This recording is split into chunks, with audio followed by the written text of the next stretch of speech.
Hey everyone, it's your friendly neighborhood world film geek Albert Valentin. Welcome to the second episode of season two of the Video Store Geek podcast, where I talk about films made or released during the home video era. And we are continuing our Ghoulies franchise coverage with Ghoulies II, released on July 31st, 1987. This is the sequel, to Force to Ghoulies, 1985, which we talked about in the last episode. This one is very interesting. It takes a goes a different there's a different approach with this film. It's only related in terms of the creatures showing up, but it's not related in terms of Jonathan coming back or any of that. That's actually saved for the fourth film, Ghoulies 4. But in this one was actually an Italian US co-production that Charles Band executive produced, and it was directed by Albert Band, Charles's brother, and it was written by Danny Bilson, Dennis Pioli, and based on the characters by Luca Bercovici. So this is the story of the Ghoulies who now wreak havoc on a small carnival that is kind of up for I want to say reconstruction by the new owners who are kind of dubious and, corporate businessmen type. But when the ghoulies start wreaking havoc, at first they everyone gets their attention thinking it's, all fake, but soon enough they realize it's not what it seems to be. So let's just get right into the film and go from there. So the story is set at a small carnival in the middle of, I'm guessing the Midwest possibly, and that's where I'm guessing. And there is an attraction called Satan's Den, which is a haunted house, and it's run by Ned, played by Royal Dano, and his nephew Larry, played by Damon Martin. Now, Damon Martin, you might recognize as one of the BMX bikers from Pee-wee's Big Adventure, excuse me. And Royal Dano, this guy appeared in three amazing horror films in the 80s, this being one of them, the other two being House 2, The Second Story, where he was the great grandfather of the main character, and of course Killer Clowns from Outer Space, where he was the farmer who discovers the tent in the beginning of the film. So aside from them, they have Sir Nigel Pennywright, a young British thespian who, because he can't find work in the theater because of his diminutive size, he's relegated to playing the little monster at the carnival, and he's played by the awesome Phil Fondacaro. The guy's a legend in terms of acting and even some stunt work. And so what happens is Philip Hardin is the representing the new owners of the carnival, and Hardin being the corporate scumbag that he is, excuse my language, but this guy is a corporate scumbag. He said he's gonna watch over the carnival and see which attractions are getting the most money and the ones that are not, and that includes Satan's Den, is gonna falter. Well, what happens is one day, even before all this goes down, a priest was somehow had his hands on the manual that unleashed the ghoulies in the first film. So there's that little connection. But it makes you wonder, did he actually go to the Graves estate to find this thing or what? But anyway, he gets attacked at a local gas station by one of the ghoulies, and all of a sudden the other ghoulies appear, and while Ned and Larry stop for gas, they decide to hitch a ride with them. So this is where the ghoulies appear on in the carnival. And there's also a bit of a love triangle in this film because Larry has this total crush on Nicole, who's one of the belly dancers of the carnival, but Phil Hardin instantly has a liking to her as well. So there's that little bit. But here's how everything goes down. So the ghoulies hide out at Satan's Den, and not too much happens at first. But when these two kids show up, Eddie and Leo, they um they don't believe anything that's going on. Everything's fake, and they see that, and then all of a sudden they see the ghoulies doing something, and they think it's for laughs, so they get into it. But meanwhile, it starts out with a woman who goes in there. She left something, and she gets attacked by the ghoulies and ultimately killed.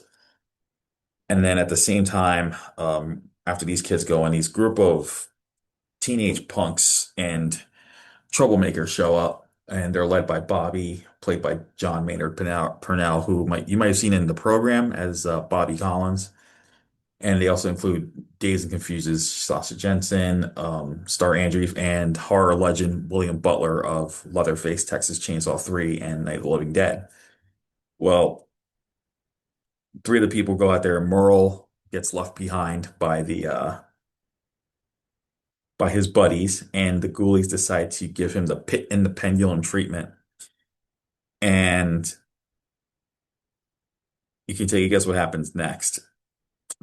He becomes their prey, but they don't really show anything because this was rated PG-13 like the original. But there was an R-rated cut, and it does show a little bit of the bloodiness in it.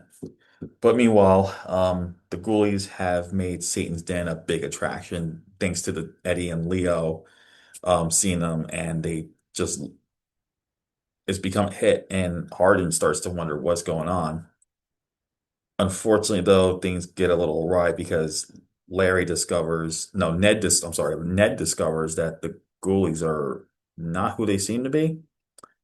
And when he tries to convince Larry that they're kind of like demons, Larry doesn't want to hear it, and he thinks who's an alcoholic, is just drinking too much. But ultimately, Ned falls prey to the Ghoulies as well, and Larry finally realizes something's not right. So him, Nicole, and Nigel have to find a way to stop the Ghoulies.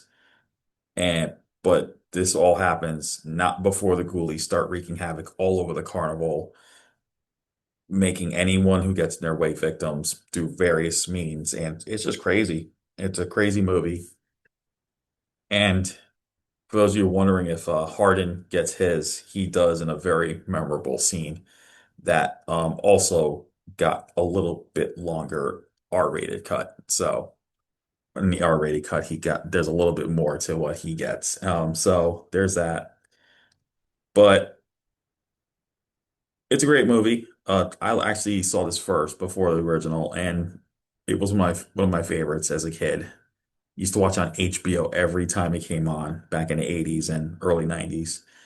Um, so that's what happened with Ghoulies 2. That's what's going on. But it's interesting enough, some of the trivia that happened in the film. This was actually the only installment of the franchise to get a theatrical release. The other ones went straight to video.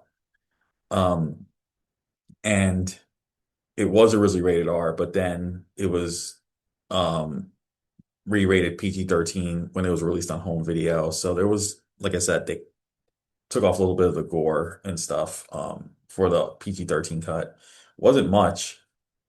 And the originally John Carl Buckler, who did the special effects for Ghoulies, the original Ghoulies, was going to direct this, but ultimately he did not direct this, and it went to Charles Band's brother Albert. But Buckler would come back as the director for the third film that we'll talk about next episode. And the film was shot primarily in Italy. Like as I mentioned, they have it was a Italian U.S. co-production, and they shot the film in Italy, and so a lot of the extras you see in the film were from there, and they only spoke that. And ultimately, um, at the time they were making this film, Charles Band, Empire Pictures, his company was struggling a bit financially, and so he sold the film to Vestron Pictures, and of course Empire would end up evolving into his now amazing company, Full Moon Entertainment. So that's what's going on as well. And yeah, it's just a crazy movie. This was a crazy sequel, and believe it or not, in France they released the film uncut. So, there are scenes where you see, and you do see this in the U.S. version too. You see a clown getting his arm taken out. You see a few slashings here and there, um, and all that. But altogether, it's a pretty good sequel. I highly recommend it. Definitely check out Ghoulies 2. And like the original, it is on Tubi, and other streaming platforms. If you have a VHS copy, check it out once in a while. Blu-ray, DVD. Yeah, definitely worth checking out. So I would recommend Ghoulies 2. And then that's it for this episode. And in the next episode, we're going to Ghoulies 3. And yeah, so until then, this is your friendly neighborhood world film geek Albert Valentin, telling you guys to always stay awesome.